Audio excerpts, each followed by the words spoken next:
Attention. Go ahead, Peter. I don't. It was quite a wordy one. Sure. My question for Ryan was just, Ryan, when you go to Mass, and every time you talk about that being a powerful part of transforming you and stuff, every time you go to Mass, I mean, do you think that that's like really Jesus up there, or do you struggle at times to be like, I still don't see him, I don't feel him, and how do you deal with that in your kind of personal walk in your faith? Because there's a lot of times I go to Mass and I'm just like, I just eat a piece of bread, and I don't feel it, and I go up and I take it in, and I'm just like, I'm not. Where are you at, Jesus? Yeah, definitely. That's definitely something I can relate with. What was the question? Okay, Peter was asking, I talked about how the Mass was so powerful for me, but is there any time, when I'm there and I just, don't feel, the presence of God, all I see is just, a piece of bread, and, how I, go about that, with my prayer life, if I'm not experiencing Christ in a powerful way at the Mass through the Eucharist. Yeah. Okay. So yeah, that's definitely you have your days when you're just man, how can this be? Or you just don't feel it. But we can't rely on emotions in our walk of faith, or else we wouldn't get far along or whatever. So emotions they come and go, but that's where I think faith, that virtue of trust and faith really kick in and will let us go through the long haul. It's just I think for me, just to be honest with the Lord, man, God, I do not feel you at all today, in the Eucharist, I'm not there, Lord. Just let him know, he's your Father. He knows what's on your heart. Let him know, and just being intimate and honest.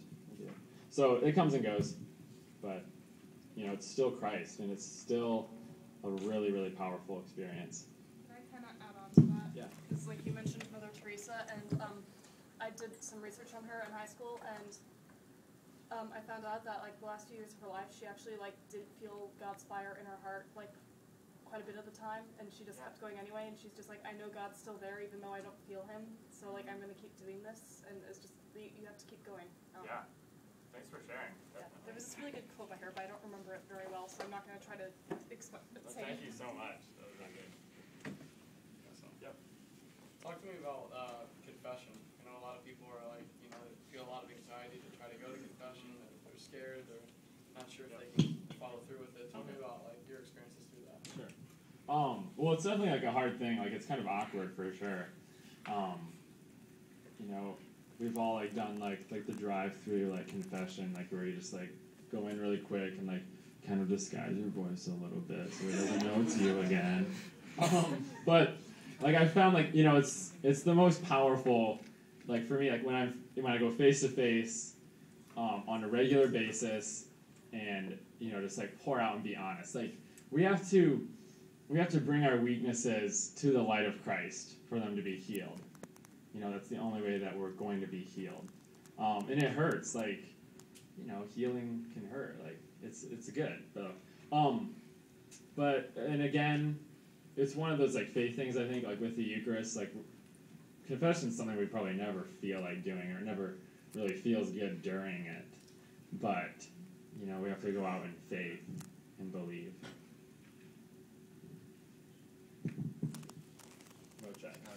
Comment on that too, two things. One of my really good friends described confession to me. He's it's supposed to be awkward. You're telling your sins to somebody. He's if it's not awkward, you're doing something wrong. It's some bad stuff. He's you're gonna have to say it. It's supposed to be awkward, but it's out there. It's out there.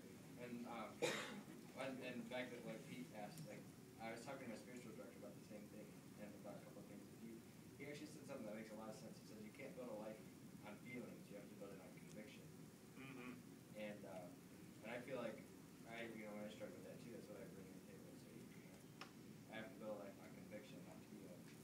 So I'm convicted that that's Jesus Christ. Yeah. So. Well said, Emily. Can I also say that actually, you guys know when, you guys ever heard of the honeymoon stage in a relationship? Yeah. Where everything is just touchy-feely and feels really good. But as you get more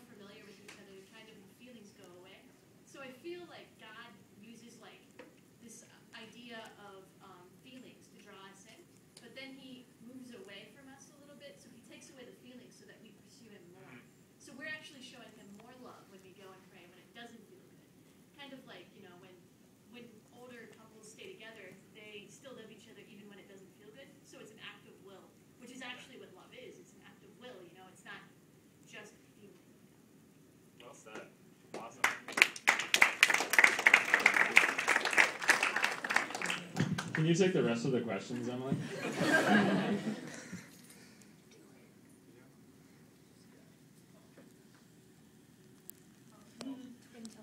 Yeah, I was just thinking about these feelings or whatever, that a priest once told me, because I struggle with all that stuff too, but God's truths aren't subjective, like they're objective truths, whether we feel that or not. And I think just knowing that it doesn't depend on what I'm feeling, that it's true regardless, was like almost like relieving to me, that like I didn't have to like always feel that way. Mm-hmm. And then also the confession thing, like I actually don't think it's that weird.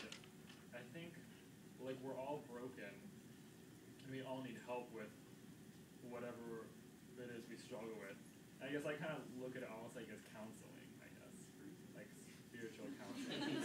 Like why wouldn't you, even if there was no grace involved and no sacramental stuff, like why wouldn't you go to someone much wiser and holier than you and then share what you're struggling with?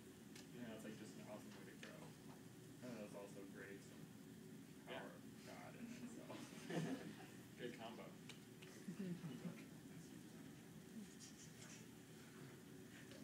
Well, I was nervous asking questions, but like you talked about how you wanted to, like you always felt like fulfilled for something or another, like to have like all these things, and you said how like one day you realized like this isn't fulfilling me or whatever, and I was just wondering, like, is there anybody that kind of helped you through things like that? Like, I don't know, coming here maybe you met somebody that you could talk to, that you related well with.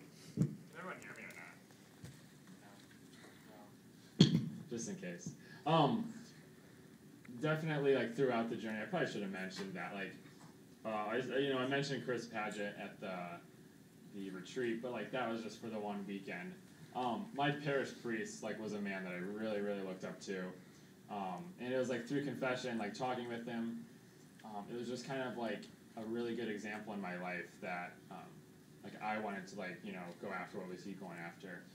It was like he was running ahead of me, and I was like running after him. And there were some other very influential guys in my life that I looked up to, and definitely coming here was like a huge powerful movement in my life. Looking up to like Andrew Reinhardt and Rob Holler, like when I just started coming here, like guys that I look up to and that will call me out. Peter did. Hello.